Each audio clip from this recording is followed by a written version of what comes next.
may in-order kami na mga ipit lang sa buhok. Meron kasi akong napili na pink. Sa akin, pink.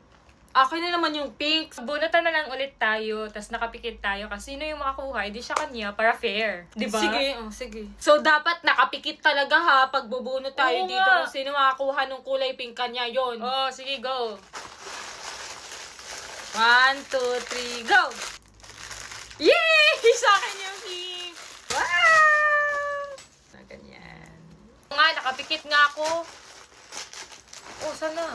Go! Eh! Sa akin pa din yung pink! Diba? Sana lang. Wow! Ang ganda sa akin! Parang yan yung nabunot ko. Parang Uy, hindi! Ito sa akin, guys. So, sa akin lahat ng mga magaganda. Maganda din Maganda naman to. din naman yun. Kiss me.